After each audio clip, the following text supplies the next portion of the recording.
grabbing some water, so let me just. Thank you very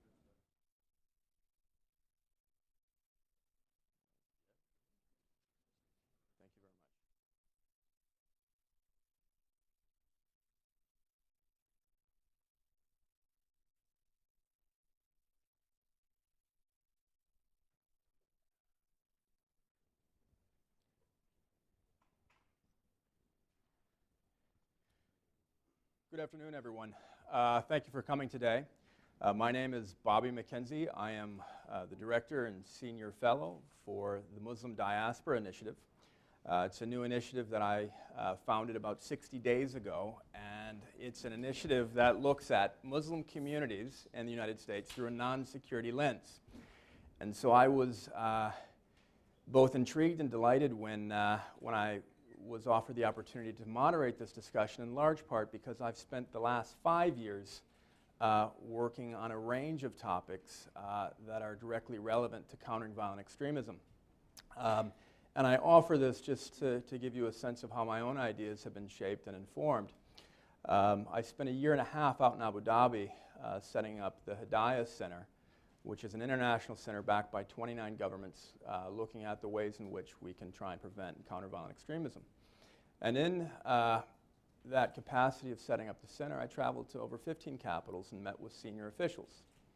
And a couple of observations emerged from those travels. And one is that there are a lot of folks across the globe who are hyper-competent and very concerned about Sunni violent extremism. And that's great, but many of their efforts are at very high-level meetings in places like New York and Geneva and here in DC, and often missing from these conversations is what's happening at the local level, what's going on with Muslim community leaders and other faith-based groups. The second thing that I've noticed is that theoretically and on paper, a lot of the ideas to counter violent extremism sound really smart, and they are smart, but when one moves from theory to practice, there are problems analytically and programmatically. And the third thing that I've picked up on, and this is with my more recent work, both at the Brookings Institution where I was before I came here, and now in the last 60 days having visited 6 different cities across the country, is that when I talk to Muslim community leaders in the US, they say that we don't see a problem here at the local level with violent extremism. We're not seeing a nexus in our particular neighborhood or at our particular mosque, a nexus between this place and violent extremism, and yet the US government approaches us as if there is a real problem here.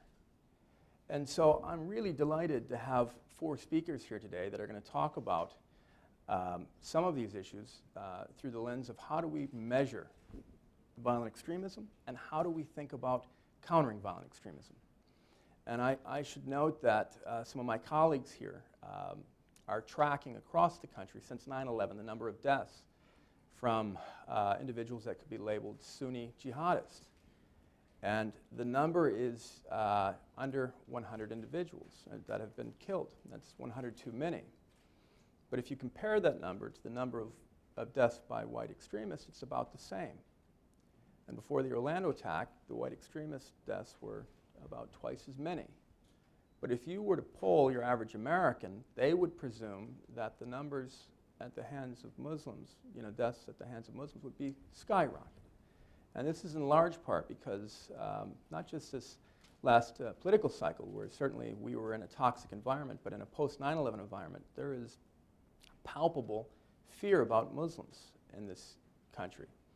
And this is really problematic because the fear doesn't match the actual threat. So let me briefly introduce my 4 panelists, and then I'm going to turn it over to them, and they're going to have some really smart things to say, no doubt. I'm going to ask them a few questions, and then I'm going to open it up to the audience. I just ask when you have a question that you keep it to a question, not a statement. And I ask that you state your name and your affiliation. So to my immediate left is J.M. Berger, who's a fellow at the International Center for Counterterrorism in The Hague.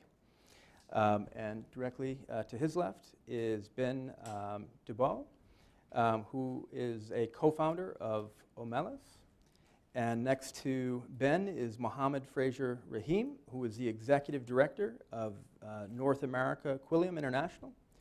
And next to Muhammad is Jonathon Morgan, who's the CEO of New Knowledge Founders, Data for Democracy. So I will, as one aside here, I hope not to put you under any pressure, but if any of you have been following the news, there's a few issues out there on the topic of Russia. And my colleague and friend right here, JM, along with another dear friend of mine, Clint Watts, 3.5 years ago, said we're seeing some strange things out there. And we're not sure what's going on, but we're sure the Russians are meddling at a very local level in the US. And so I'm delighted to have JM talk about CVE, but the truth is he is truly an expert on social media and the ways that social media can be used for good, but also for ill. So without any pressure, let me turn it over to you, JM.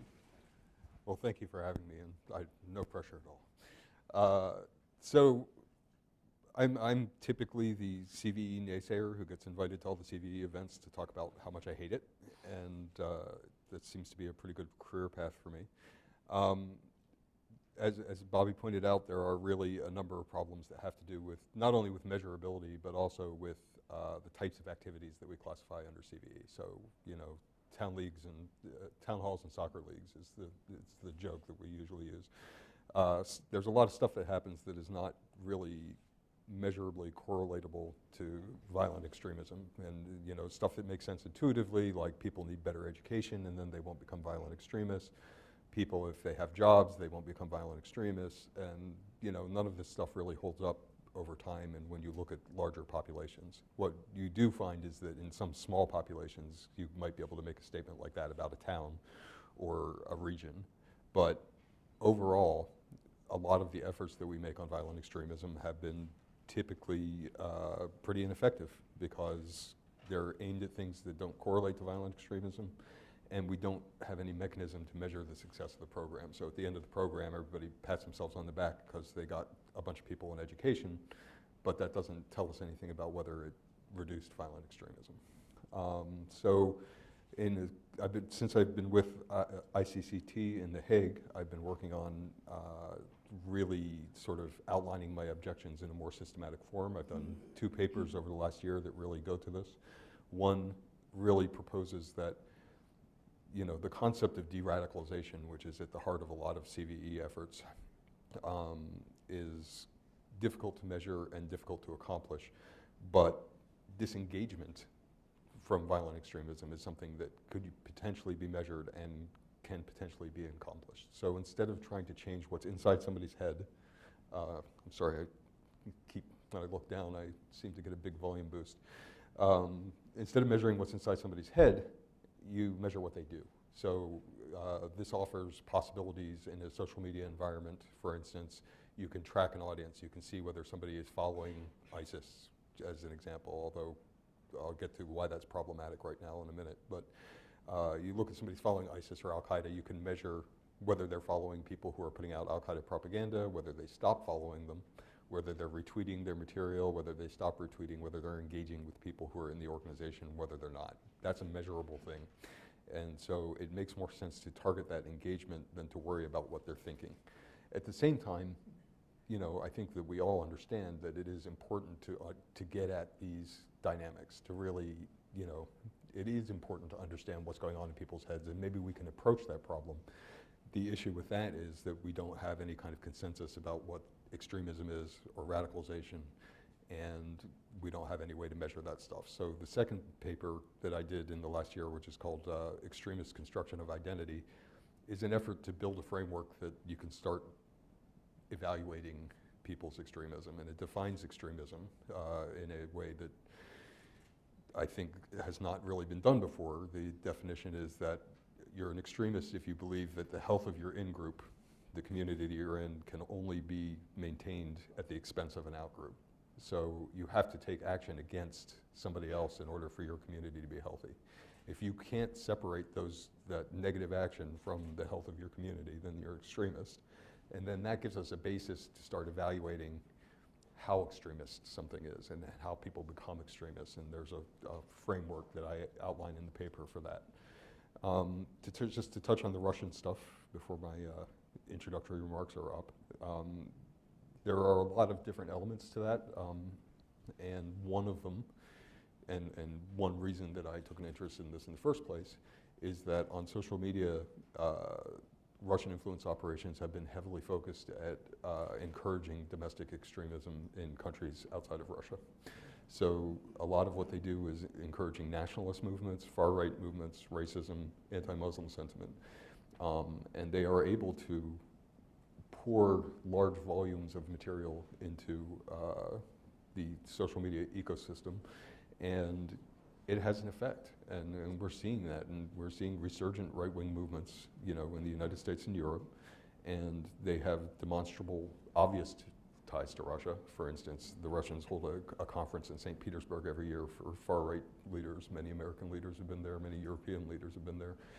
And they reinforce that with a great deal of social media activity, deceptive social media activity designed to create what Jonathon and I were talking about this yesterday, the appearance that consensus reality supports your views. So it's one thing for you to believe in some kind of far-right idea or conspiracy theory. It's another thing if you believe it and you think that 100 other people or 1,000 other people believe it too.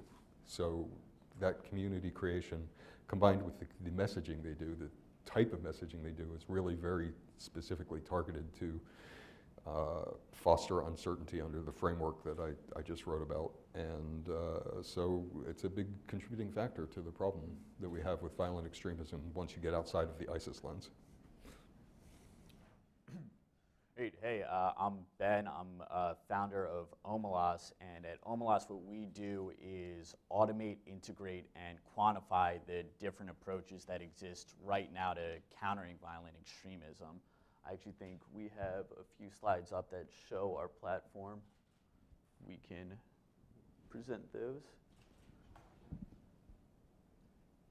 Yeah, and so it's very prescient that, or a good transition that JM was discussing, tracking how many people are actually following these different accounts that are spreading ISIS propaganda, other extremist propaganda, and seeing the effect on the likelihood that they share it after being exposed to something, because that's one of the things that our platform is trying to enable people to do. So what you're looking at right now is from research that we conducted on propaganda spread by Hayat Tahrir al-Sham, which is the successor group to al-Qaeda in Syria. And by a number of measures, they're actually more prolific on social media right now than ISIS is.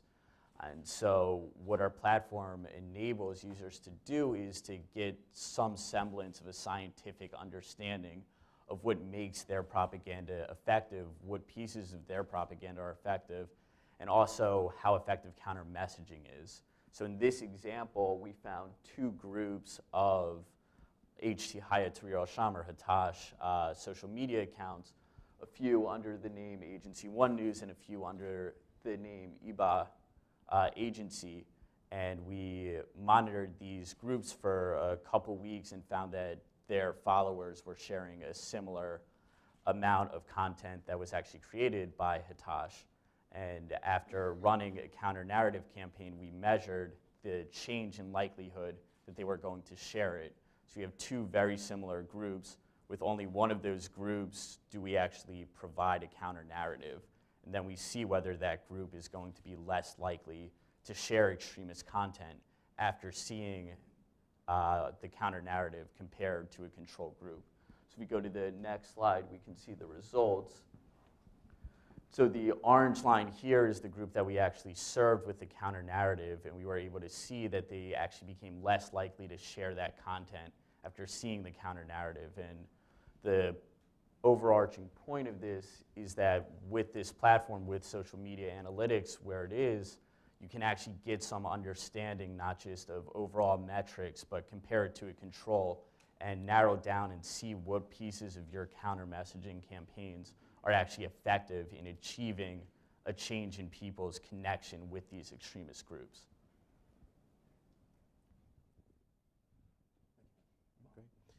So thanks for allowing me to participate. I wanted to just start off to say that, you know, I am a recovering counterterrorism analyst, intelligence officer. I just want to put that out there in the room. Worked for the U.S. government for a decade. for the Director of National Intelligence, and then obviously at the National Counterterrorism Center. So I want to just say that to start off the conversation, that coming from my optic point and lens, I saw counterterrorism, or CVE, excuse me, as part of the larger counterterrorism toolkit. I can say now that I have been out for about a year and a half, 2 years now, and working with communities, particularly my role at Quilliam, there are real-world issues taking place at the grassroots level in dealing with young people who have been radicalized. And so I wanted to bring this down a bit from the 50,000-foot level, which we could certainly engage on, and I'm sure we'll have time to talk more about. But what we are doing right now are we are directly working with youth who have been radicalized.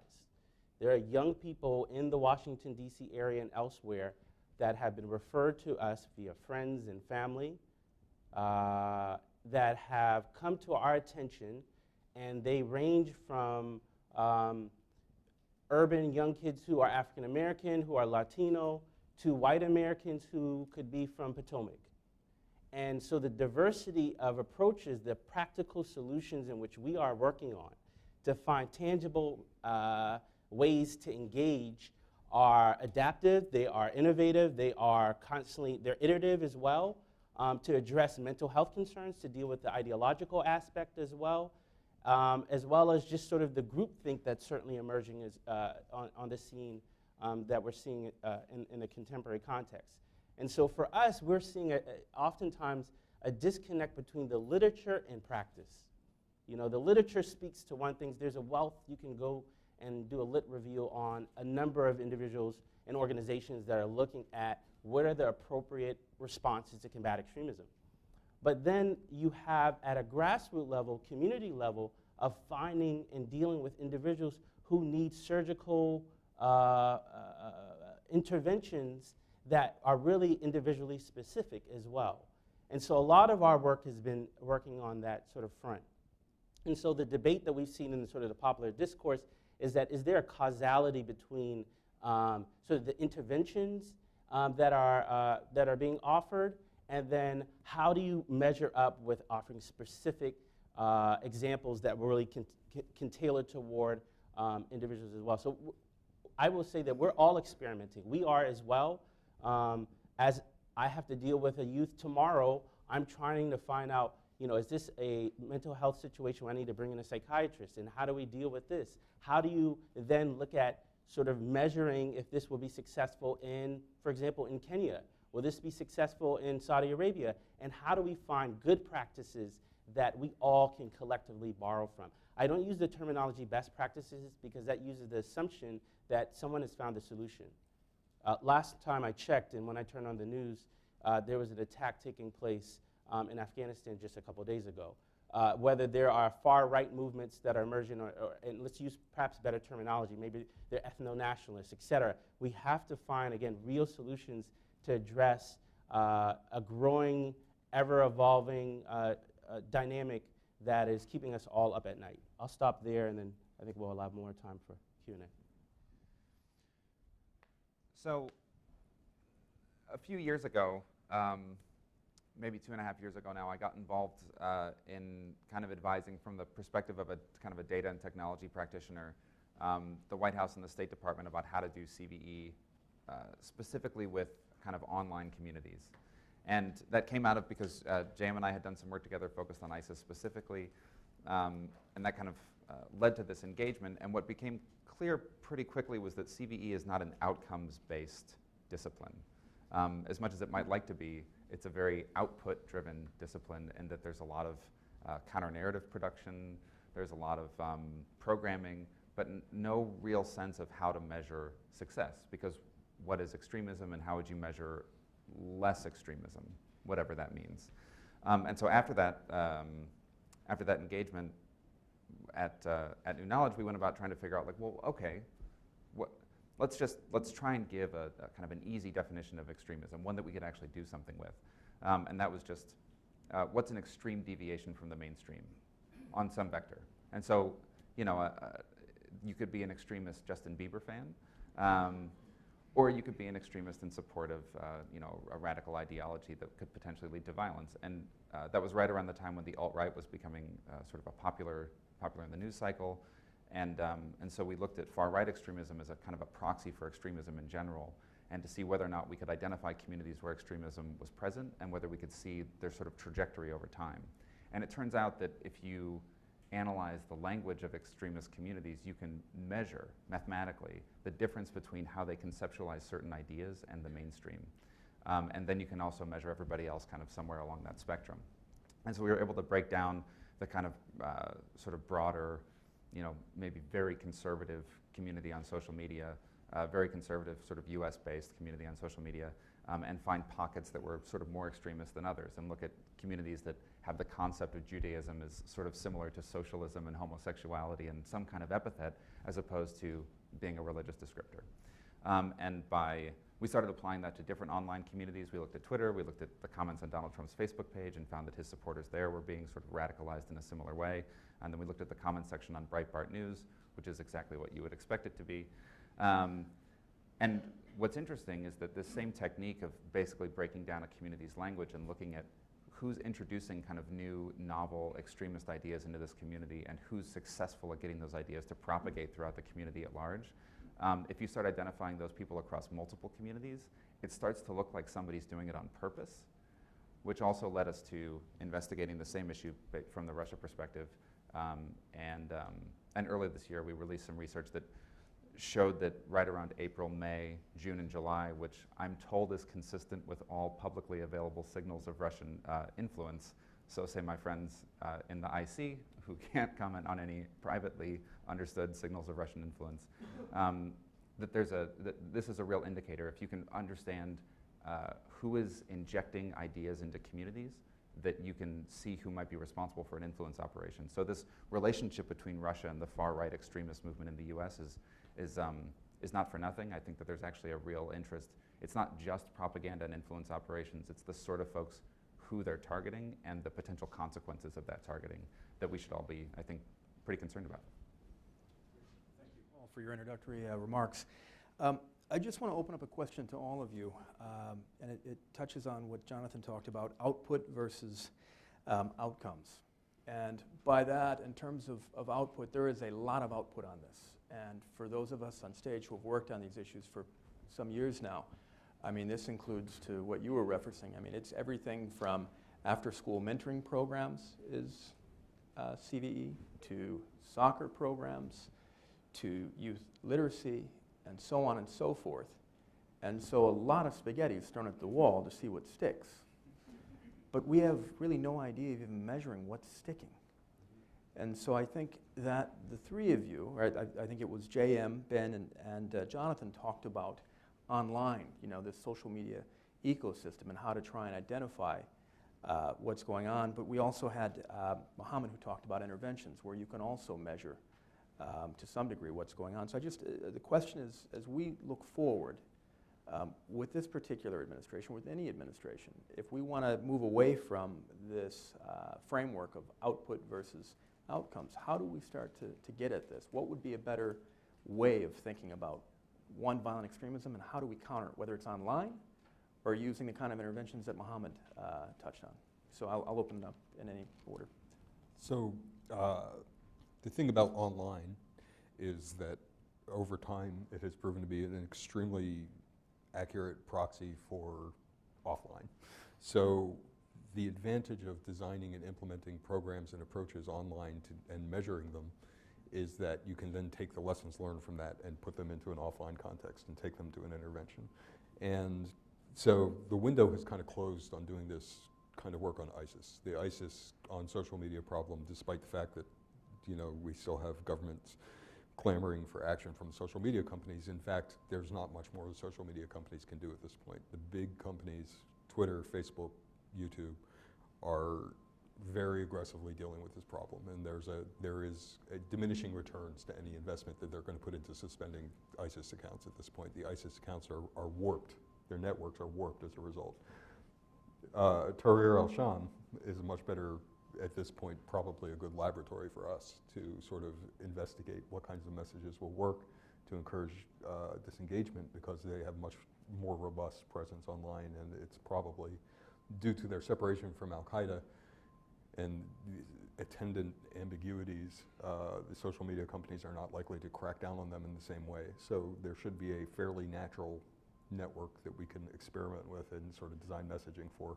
And you know, we can obviously do this on the alt-right and the far right, but then you get into very highly loaded political questions about who's paying for that research and whether it spills over into the mainstream. So so just to drive home your point about how really data-starved this field is, George Washington University conducted a meta-study at the end of last year of every CVE program. They found only 5 that collected empirical data about the results of those programs, only 1 that showed a positive outcome, and it was a basketball program in Melbourne, Australia. And the way they measure, and it was between Jewish and Muslim youth, and the way they measured it was how likely somebody was to choose somebody from a different ethnic group for their basketball team. So that's the extent of data that we have right now.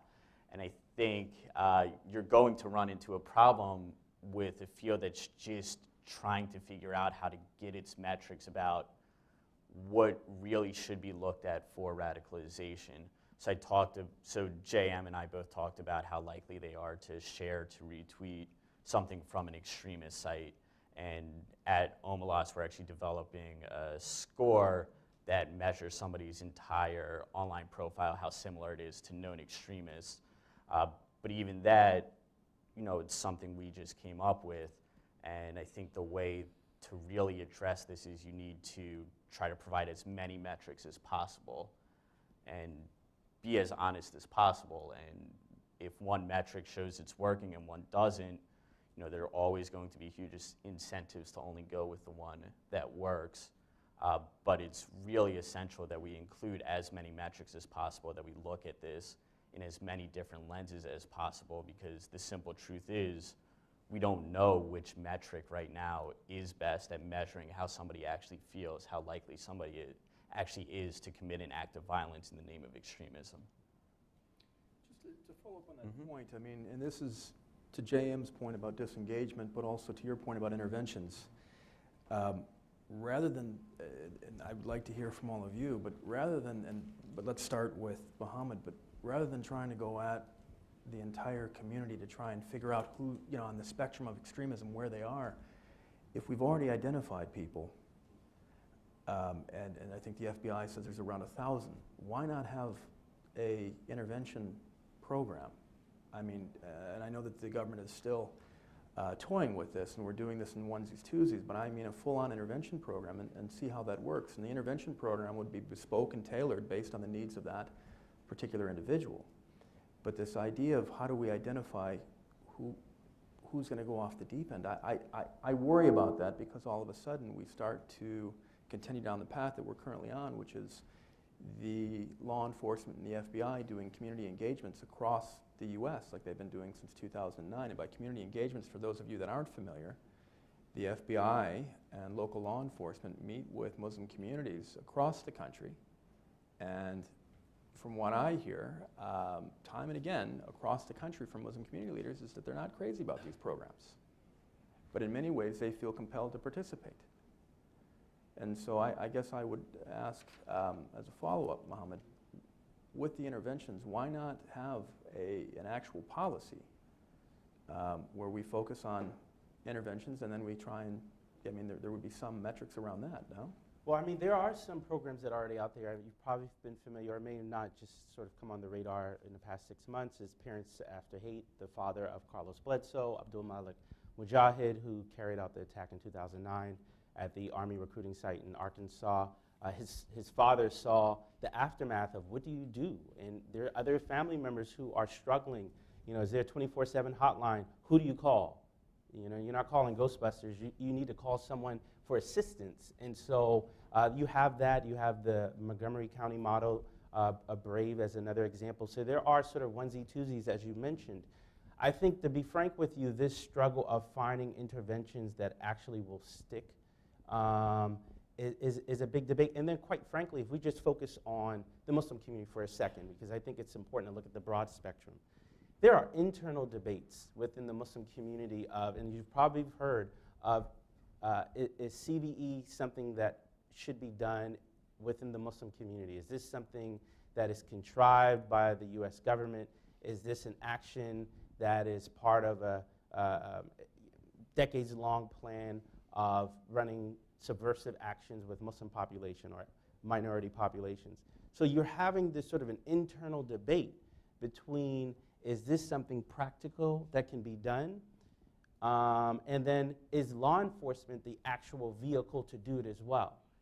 The struggle is, how do you get communities to address internal issues that are really, in many instances, centuries-old issues, and confronting a challenge and a problem within? That's part of it. Let me just follow up with a question, though, because what I hear from Muslim communities across the U.S. is that we're not seeing these problems internally. Sure. I mean, when the individuals go off the rail and commit these horrible crimes, we didn't know them. I mean, we didn't know they were on that particular path. Flint, Michigan is one example that someone, the FBI is looking for someone from Flint who apparently was an ISIS recruiter, they believe. And the Flint community is around 150 Muslims, families up there. I know them quite well, and when I went and met with them to talk about a full range of things, they said, you know, we've had the FBI here, we've had local law enforcement, week after week after week. We said, this guy didn't participate in one community event with us. And yet the focus isn't on any of the good we're doing to try and resolve the Flint water crisis. The focus is on, did we know that this guy was a sleeper cell? They said, we had no idea.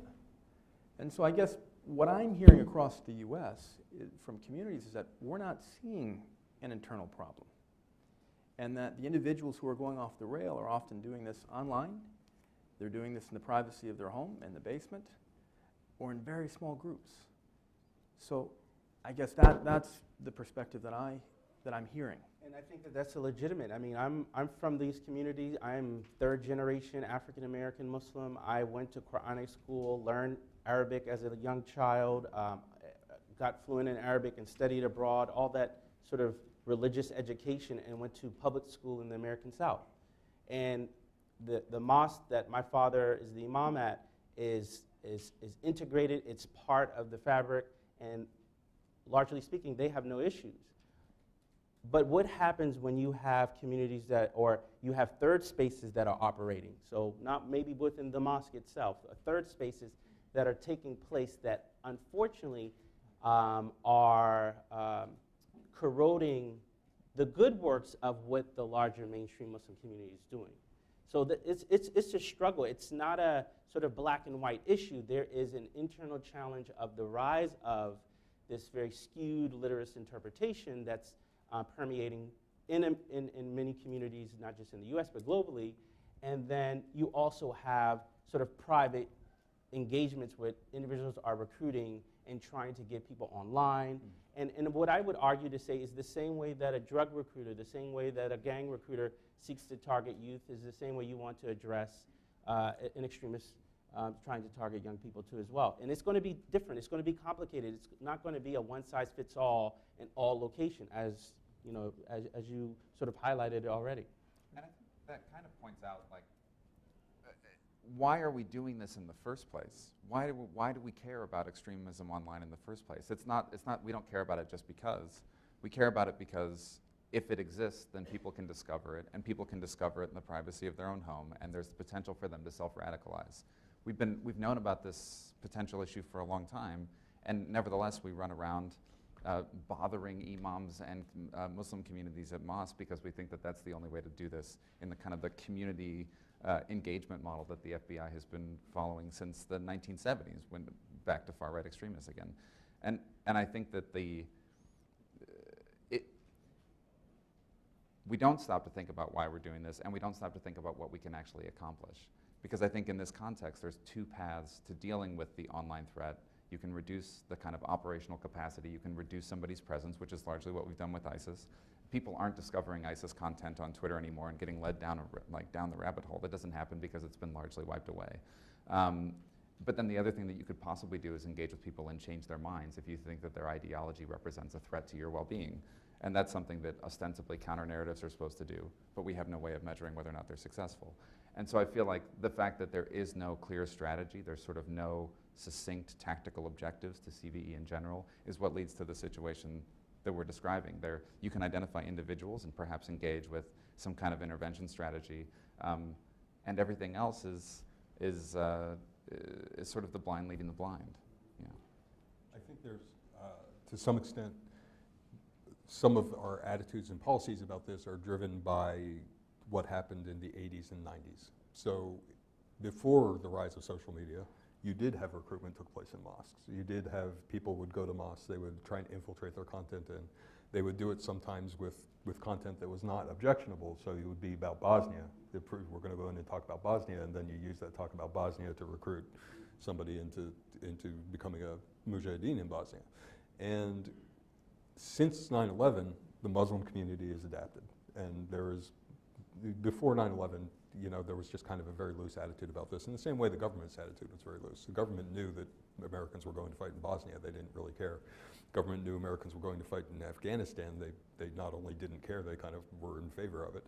So, you know, what we've seen and what a lot of our program ideas and politics fail to account for is that there's just been dramatic change since 9/11. And that change is twofold. One is that the community has adapted to an unavoidable problem. So this was a problem you could be in denial about before 2000, and you can't be in denial about it anymore.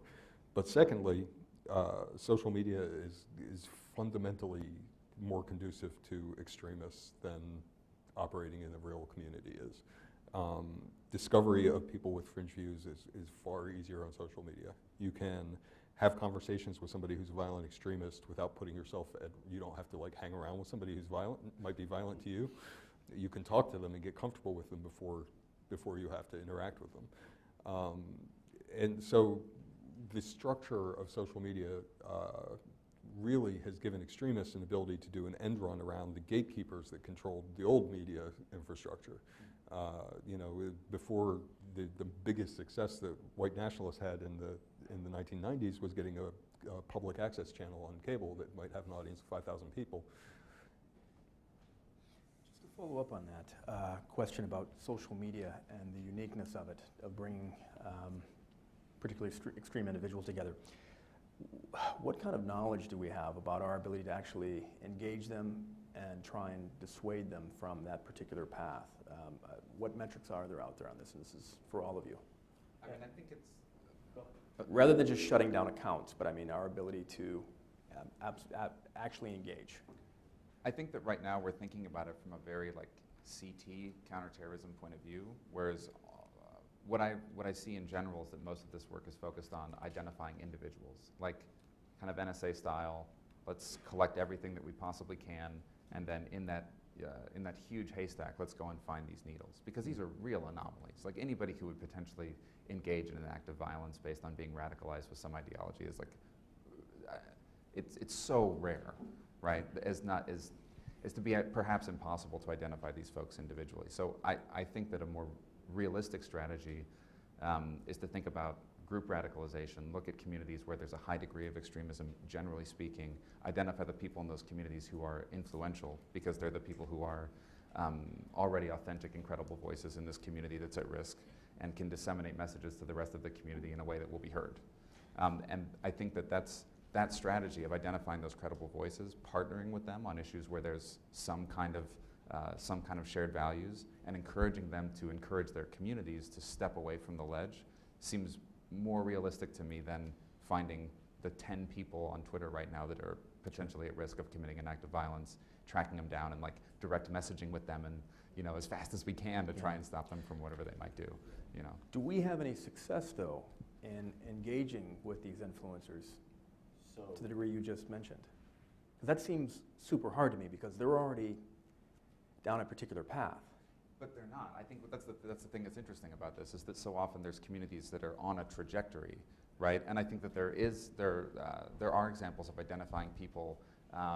There are online examples of people who've reduced the amount of hate speech in a particular community because they faked an influencer in that community. So there's sort of there was a fantastic example recently of a couple researchers who looked at communities with a high degree of racism, like racial epithets being used by members of some online community, some Twitter community. And so every time somebody in the community would use a racial epithet, they tested one account, both fake accounts, one fake account that had an avatar of a black person, one fake account with an avatar of a white person. And then they responded to the person who made the racial epithet and they said, hey dude, that's not cool, we don't talk like that around here.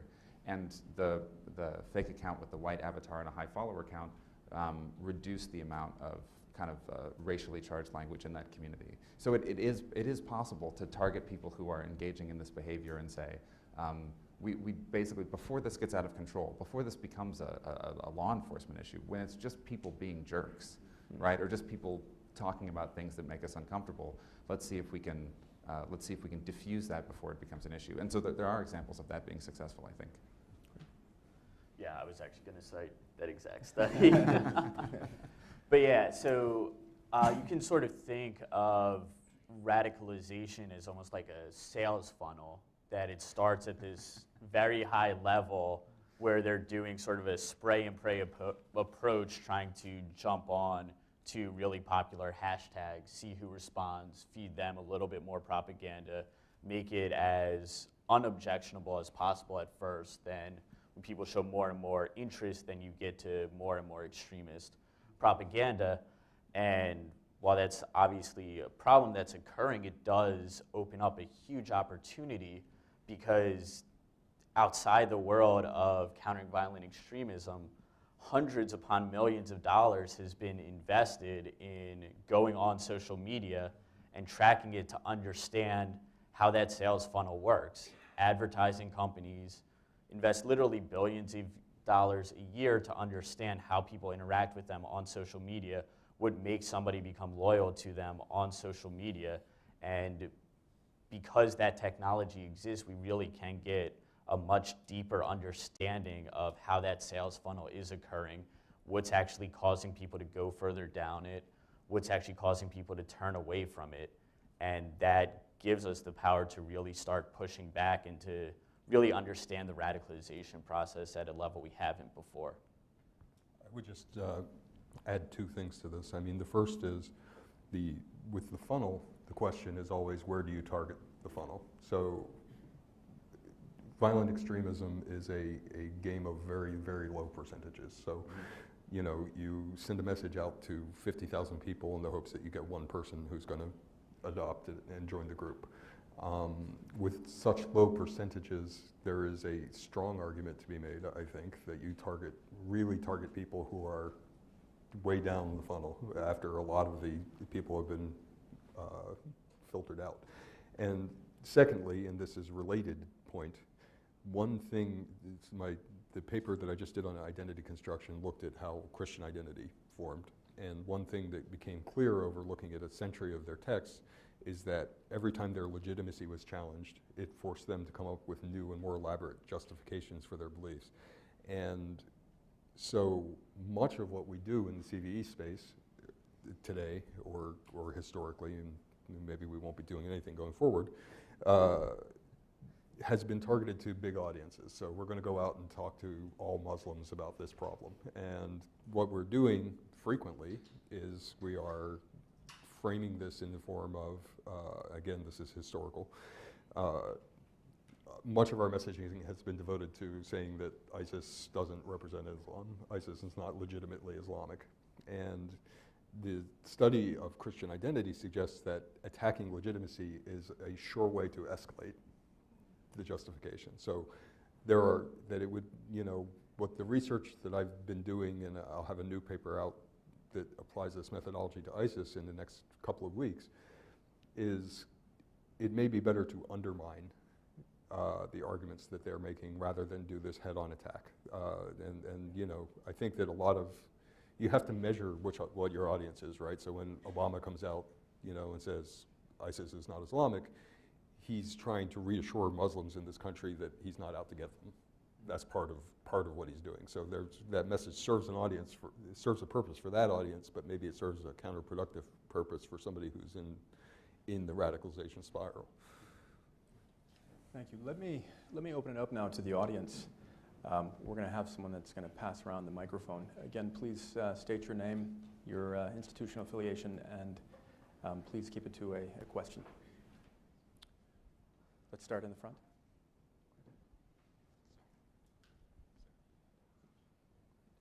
Hi, hi, Miriam Bacher, Austrian public broadcaster. I have actually two questions. One for you, Mr. Rahim. How do you reach out to these young people? Where do you find them, and how do you, talk to them, and what kind of your good practices are?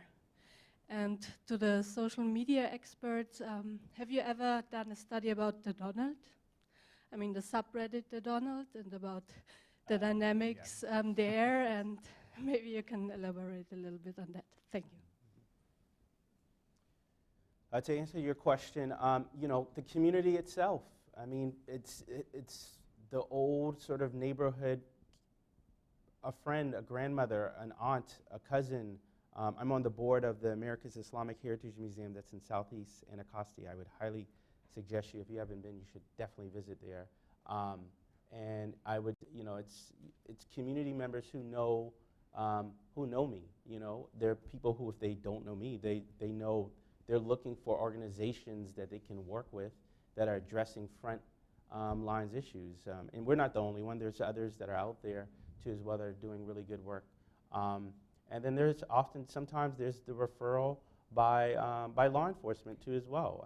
That's one of many other approaches. But I will say is that the issue is only growing, it's increasing. And just last night I had a family member of someone who I know who reached out asking for assistance. Again, early on they're not knowing what to do, and so they're trying to reach out to organizations that it can at least address some of the challenges that this young person's dealing with at the moment. If I could just follow up, actually, because I think this is fascinating what you said. Could you provide us a little more specificity without sharing confidences? But when they reach out to you, what's a typical case look like? You said a grandmother, an auntie, a cousin. What are they coming to you with? Yeah, I think that, listen, my background, I'm a historian, Islamic history, African, Middle Eastern history. I studied classical Islamic studies in West Africa, Timbuktu, and Senegal, and the Middle East. So the theological arguments I can work with myself. Oftentimes it's not theological. There's the mental health issues that are roadblocking me even trying to go counterpoint based off of theological issues. Just like what my colleague mentioned earlier, right? That's necessarily not going to work. What I will say is that there are other aspects that have to be addressed. So the mental health issue is a big one right now that I think is something that we are addressing, putting structures in place to deal with.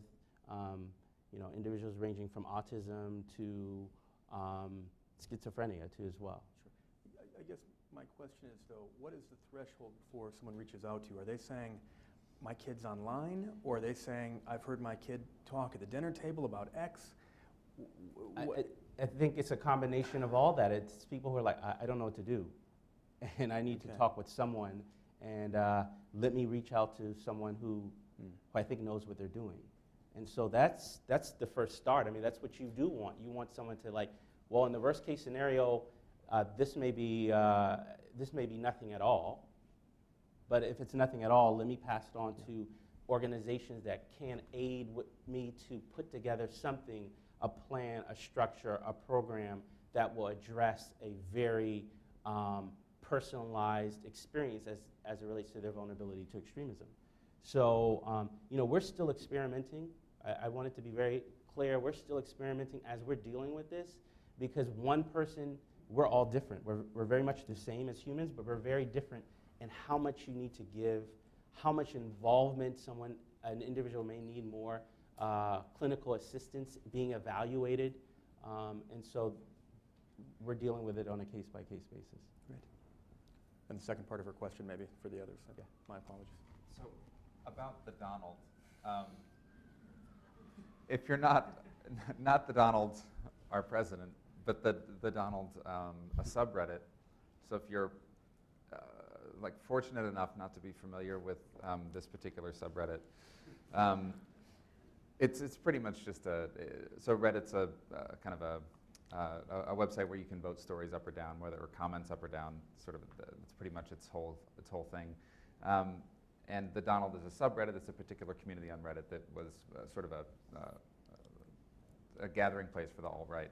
And I think it's interesting to talk about it in the context of how ideas spread from one online community to another. So what's interesting about the Donald is it was sort of like a meme factory. It was like the minor leagues for memes, kind of alt-right memes.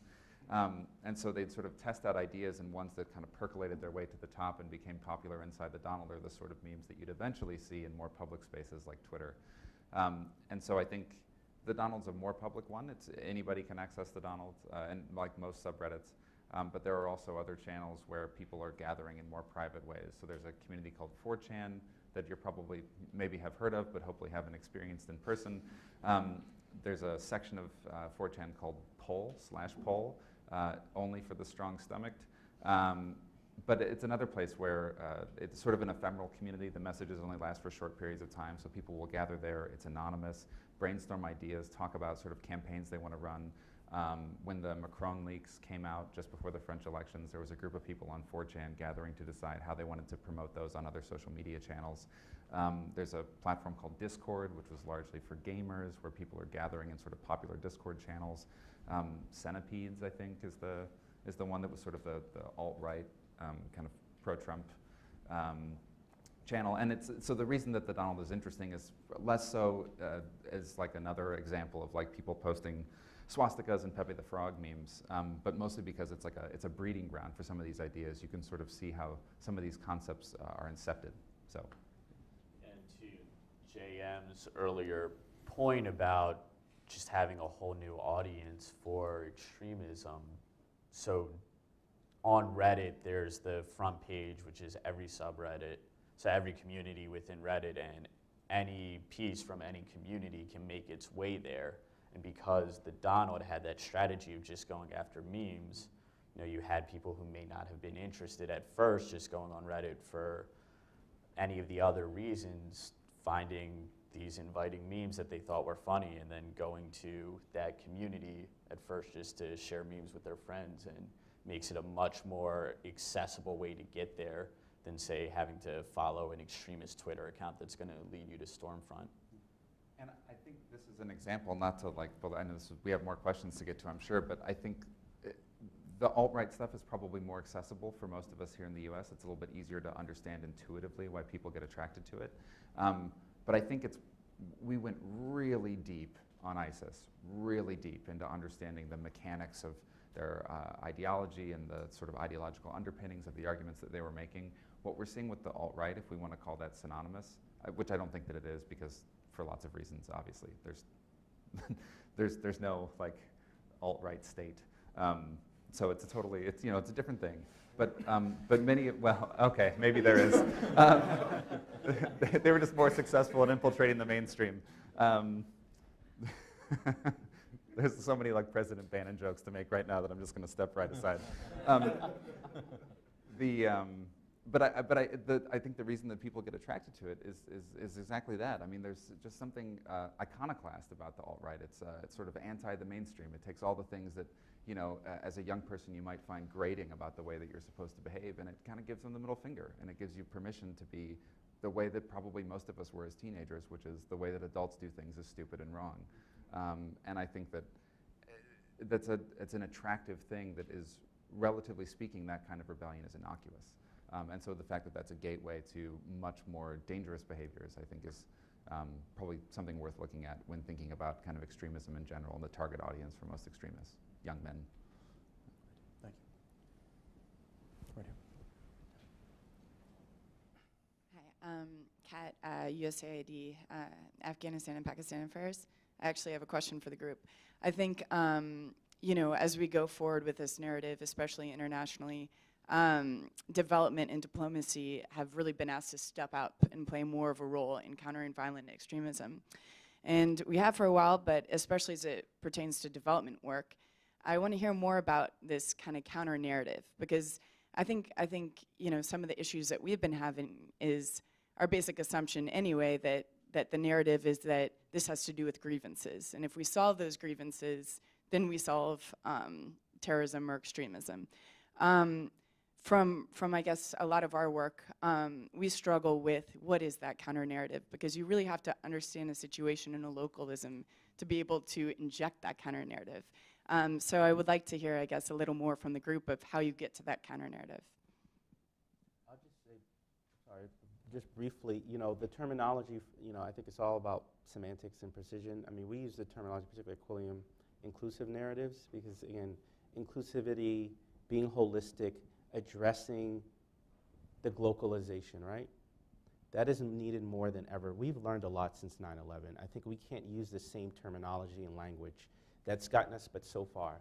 And so at least starting off with inclusive narrative pushes against this idea of countering anything, and instead being in a posture of sort of strength to say, what is the real issue that are grievance-based, that are structural-based, that are theological perhaps, that are ideological. There are a number of factors.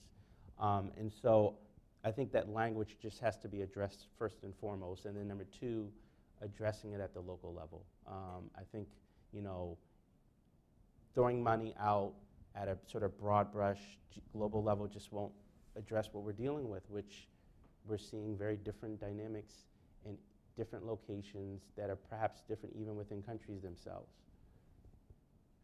So my next two papers are going to be on this subject. And what I've been doing is taking the sort of the tools that we use to look at social networks, meaning network graphs, and applying them to narratives. So a narrative can be understood as a series of concepts that are linked. And so the next two papers that come out are analyzing Islamic State propaganda to look at their message.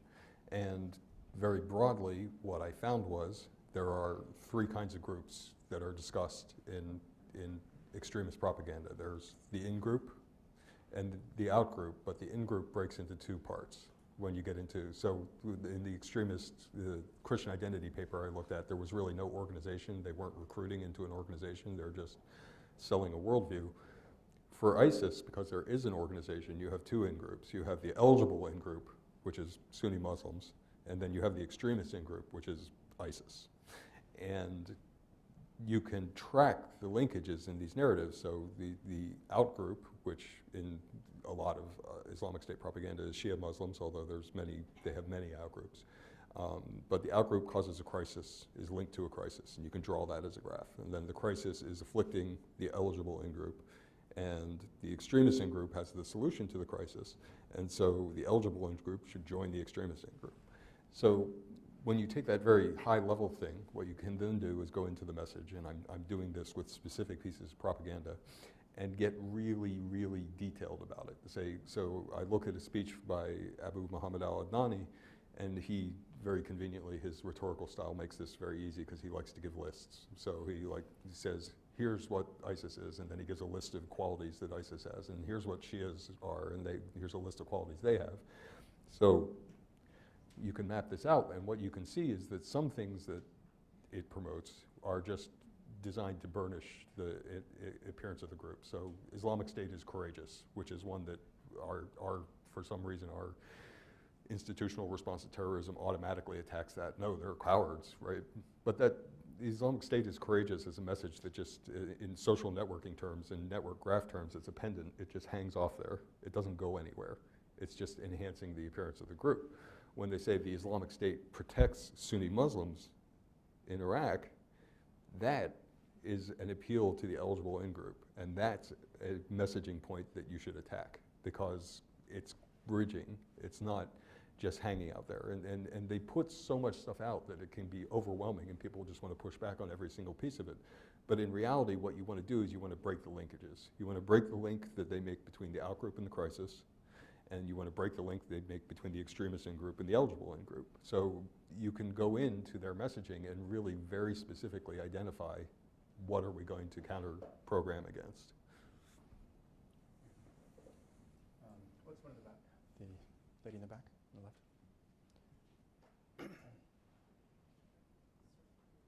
my name is Niran Saraf, and I'm from a company called Lore. We do machine learning and AI. So this sounds, it's kind of depressing listening to that, to be honest. Like, okay, are we losing the battle here? But I have more question regarding domestic issues. So we all talk about Muslim communities and everything. And my partner lives in King George, which is like very white, redneck, and also black. So, but they don't mix. They live together, but they don't mix. And when I go down there, I'm actually very cautious to not come across as misinterpreted as a Middle Eastern whatever, you know? Although I am from the Middle East, but I try to be cautious because of ignorance.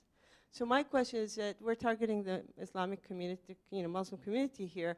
We do so many programs for drugs, sex, you know, people who go into sex trafficking, teenagers are the vulnerable ones, right? They not like, no one, she looks ugly, someone comes and recruits her to become you know, into porn and all that. So similarly with kids, you know, if I look Muslim and I'm in a King George high school where I'm made fun of because I wear a scarf because my parents forced me to wear a scarf, or I have to fast or whatever, so then I'm gonna get bullied because of my background. How effective is really educating the parents? So for signs for my kid is gonna be a drug addict or my kid is gonna be a radical. And also, how important is it, just like we're doing a lot of anti-bullying, how important is it to really educate these kids? Because my partner, who's African-American, who's Christian, doesn't understand why are Muslims you know, killing themselves and killing others. And I have to actually explain to him what it's all. And this is a guy who's kind of dating a Muslim person. So, you know, so I mean, can you imagine if I go to a redneck who's never been outside King George, what his view of Muslims are? Thank you. We'll try to give 30 seconds so other people will have Q&As as well, questions.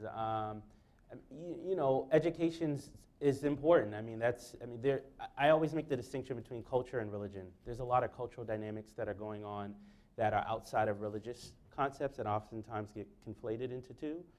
That would be my quick short answer. I think that, you know, critical thinking is important too as well. I see one of my one of the mentees that's here who works with me on some of the interventions too as well, and we can say that, you know, critical thinking is at the core of some of the programs that we have on the horizon. You know, think about the Socratic method, Socratic dialogue. You know, there's a concept, one of the things we have going called tafakkur, to think, to ponder, to reflect in Arabic. That is a time-honored tradition that has gotten away, but how can you bring secular concepts too as well? How can you bring good practices in other aspects of life, not just religious sort of concepts, and sort of synergizing the two? I would say we have a big problem right now in that 30 to 35% of the American public is going to take efforts to encourage diversity and plurality as an attack on their politics. And so to institutionalize programs to figure out how to get this message out is extremely difficult right now. And it goes to what I said before about attacking legitimacy. If they feel attacked, they'll double down. If you go into that, you know, redneck kind of county and start preaching to them about who they should be accepting of, some of those people are going to get more radicalized by that rather than less. So ultimately, I think that, you know, first, for a number of reasons, this can't be a government function, at least not this government. And secondly, I think that probably the best solution is really interaction. The more you meet people who are different from you, the more you understand that they are people like you. Great, thank you. How about the lady right in front of you? Hi, I'm Denise Baer from the Center for International Private Enterprise. I haven't heard much discussion of gender. I'm kind of curious, are there differences in terms of interventions or measures in terms of the attraction of or response to violent extremism? Just for the record, this is a very gendered panel here. We did have Ben's colleague was not able to make it, so but no, go ahead, Ben. Why don't you take the gender issue since you stepped in for Evanna? No, it's a really good question, and the focus really has largely been on men. I mean, such a large percentage of the actual acts of violence are committed by men, which is actually mirrors what you see in crime rates as well, pretty closely, as well as with age. So it's a very solid question. I really wish I had more details on what we were doing around gender, but our focus has been perhaps too much on male, at least from my side. I'll just say briefly, you know, there are organizations that are working on this. One that I'm a big fan of is Sisters Against Violent Extremism. Dr. Edith Schlaffer's worked on a lot of this, that women are front lines of defense against extremism.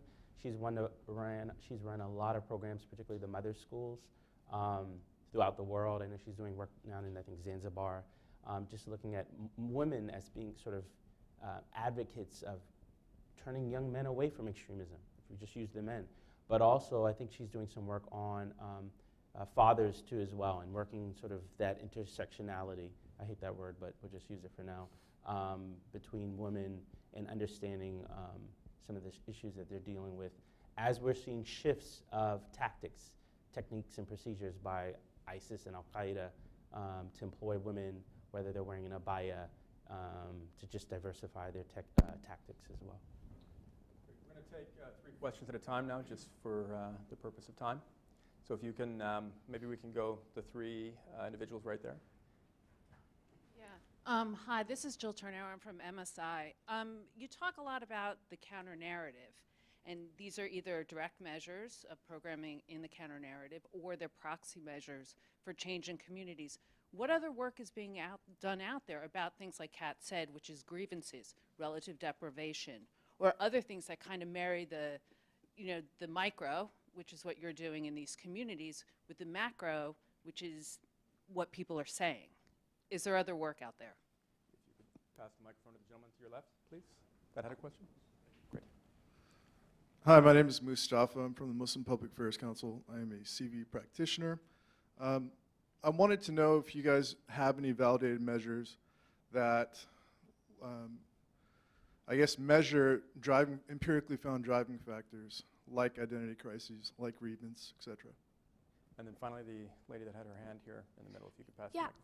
Oh, I'm sorry. Were you talking about me? I think, no, just in front of you. I think someone had okay. there. Yes, thank you.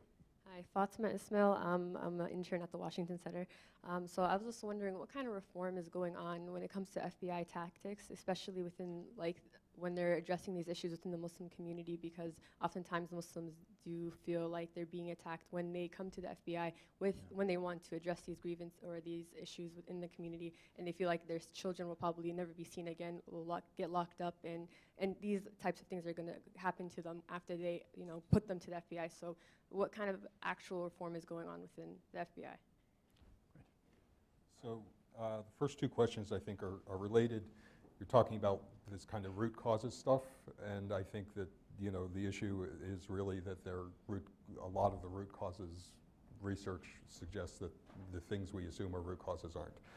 So what I would suggest, and this is an area that I'll be writing about in the future, not immediately, but in a couple months or a year, is that it's not any particular thing. It's not joblessness. It's not any one factor, education, or there's a drug problem or a crime problem in the community.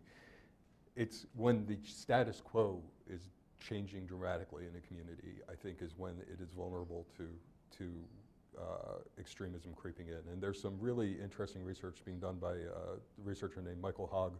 He's published several papers on what he calls uncertainty identity theory, and he suggests that people being uncertain about, when you have uncertainty in your life and uncertainty about who you are, whatever the cause of that, and all this other stuff can cause uncertainty, it's the uncertainty that makes you vulnerable to an extremist message, because extremists promise to reduce uncertainty.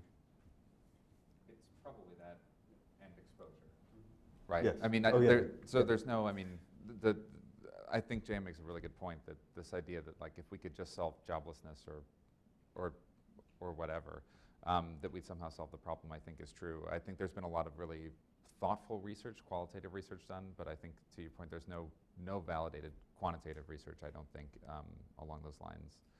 And so it really is a combination of perhaps identity and then, of course, exposure. If you're not exposed to extremism, you're probably not going to invent it on your own. Paul Gill, I think, researcher in the UK, said it very well recently. He said it's you know, all these things are things that depress your immune system, but what you get exposed to determines what kind of, if you're going to get sick and how you're going to get sick. To the first question, so I think we focused on counter-narratives just because the topic is measurability and counter-narratives lend themselves to easier measuring. But we were actually talking backstage earlier about how basically everything and anything can be considered CVE. I mentioned earlier a basketball program was considered a CVE program. And you see all sorts of community programs that you know, would normally just be about building community resilience, building stronger bonds between communities that can actually have some impact on countering violent extremism, or you assume they would, since the topic of this is measurability, and I don't have any data to support that. I'll just leave it at I hope that's the case. On the FBI element of the question, I would just say, I wouldn't be optimistic about things getting better anytime soon. Thank you, Jan. I mean, there's no question that, I mean, since 2009, I mean, the FBI has engaged across the country in what they term as community outreach. But to your point, I mean, this is what I'm hearing everywhere I go across the country, is that we don't like this, we don't want this, but we also don't know how to push it off. I think there's a lot of concern. So but to JM's point, yeah, I don't think it's going away anytime soon. Can we take 3 more questions? And this will be, I think, the final 3. Maybe we can go the 3 gentlemen here. Just right here in rows 2 and 3. My name is Sean. I'm from Xavier University. And my question is in regarding to finding problematic propaganda. Do you guys use more of a linguistic tools or like contextual evidence? Like what do you guys use to like statistically map propaganda? Because I mean there's so many different layers of rhetoric. So yeah, can you elaborate on that? Hey, my name is Jared. I'm here with the Washington Center. I intern with Faith and Politics over on Capitol Hill. My question relates to the term, the alt-right that everyone discussed. It was, from what I gathered, conflated with this, it's the underlining ideology that incentivizes young people to radicalize. So my question is, who is the alt-right, and where's the evidence that the alt-right is radicalizing people? Hi, my name is Harrison Weeks, and I'm another intern at the Washington Center. So you mentioned earlier some of the stats on the differences between violent extremism crimes based on Islam and others based on sort of white nationalism in the United States. So I just wanted to know if that sort of proportion that's quite similar is present in Western Europe as well, and if there are differences between the amount of violent extremist crimes which are based on Islam between the US and Europe, if that's based on differences in CVE between in the international perspective. How much is based on that and how much isn't, so.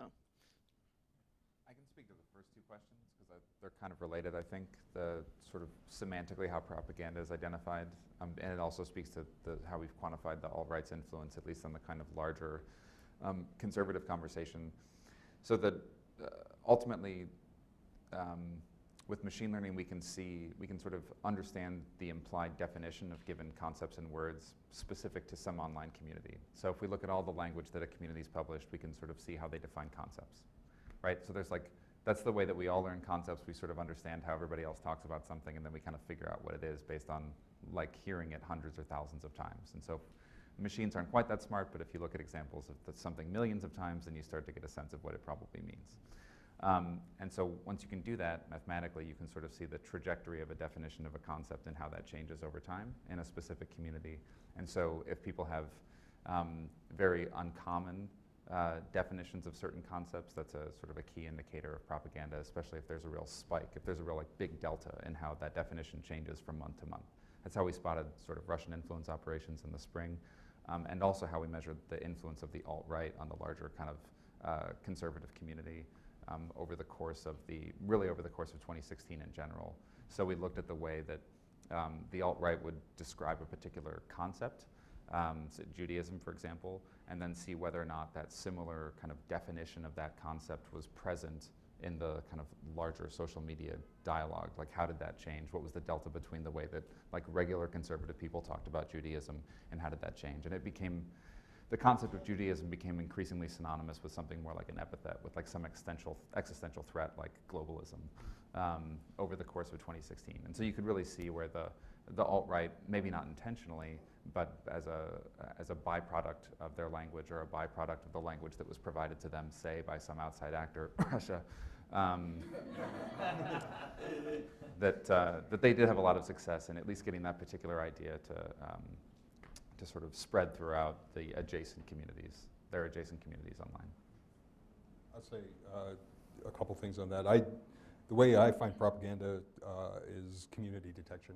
So, you start with something that you know is propaganda that's kind of obvious in a way, whether it's an ISIS video or something, Richard Spencer video. And then you see who's sharing it, and then you analyze that community to see who's talking about it. So when we have metrics that Jonathon and I designed for ISIS that have proved to be very effective for all kinds of communities, not just extremists. As far as radicalization of the alt-right, I mean, the alt-right is foundational in as much as you can say that it has a single foundational idea. It's to be an umbrella group for a variety of mostly white nationalist and white nationalist organizations. As such, it is less potent than something like ISIS, which has a very cohesive concept of identity and understanding of what they're doing. It suffers the same problem that white nationalism has suffered in the United States for decades, which is that it's a fractious, divided group, and they can't get together on something. So what we're seeing right now, in case like in Portland, is that people who are, using terms and making reference and viewing on social media stuff that's related to the alt-right, we're seeing the low-hanging fruit, which is people who are maybe already have mental issues, who have some prior inclination to violence, are sort of acting out.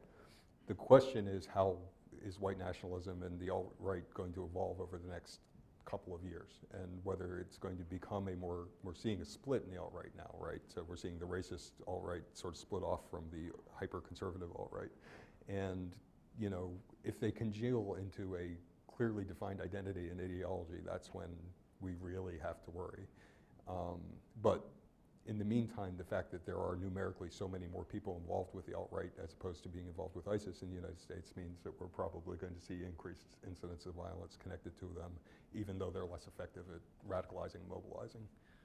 On the question about crime and the difference between here and Europe, what I would say is you can take out a compass and draw a circle on a map, concentric circles on a map around Iraq and Syria, and the closer you get to Iraq and Syria, geographically, the more involvement with ISIS networks you're going to see.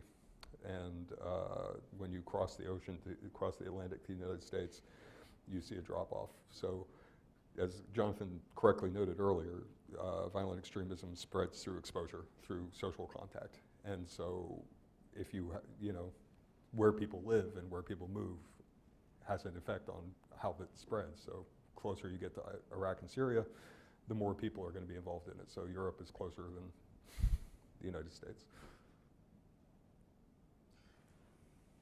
Did you want to add? No. Okay. Great. Well, look, we are just about to wrap things up, but given that we're 2 blocks from the White House, and we're in a think tank, I would be remiss if I didn't ask each of you to close out with just, if you had one big suggestion or small suggestion, and let's put maybe the current leadership aside for a minute. As we talked about backstage, there actually is quite a bit of diversity of thought on the topic of CVE within government. What would you like to see this administration do differently from the Obama administration on the topic of CVE? If there's just one thing that you think, and let's just start with Jonathon and move our way down. Yeah, I mean, I think, my stump speech on this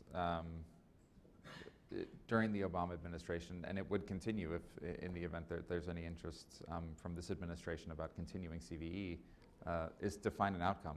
Just understand the number that you'd like to move, and then orient your programming around that. Even if it's a small number, even if that limits the programming, like see if you can have an effect on something that we've all decided is meaningful, that we can count. And then if that's successful, fantastic, move on to the next number. If it's not successful, okay, then maybe you can change your tactics and continue to pursue that objective. And I think that until we do that, it's going to be really difficult.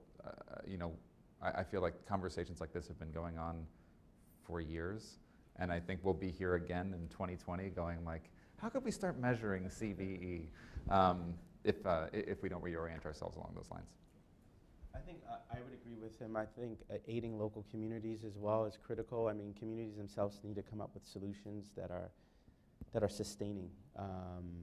You know, it's great to have government support and initiatives, but you know, if local populations see that this is beneficial for them, I see that as probably the most important item that I would highlight to the administration and those who are working in the policy circle, at least for the short, medium, and long term. Yeah, I mean, the biggest thing, again, is measurement. If you want the program to be successful, you have to define what success looks like. And that definition has to relate to violent extremism and not to eyeballs or shares or likes. So ultimately, what I would say is that there are a lot of sacred horse things that certainly up until now have been beloved by policymakers in terms of town halls and soccer leagues and economic development and education programs, and they are not supported by the science. There is science available for this. This doesn't have to be done intuitively. We have research. We can do more research to find real correlations, and we need to let go of these aspirational, optimistic, if we make everybody's life a better place, then there will be less extremism approaches. On behalf of New America, many, many thanks to our panelists for coming. Please join me in giving them a very warm thank you.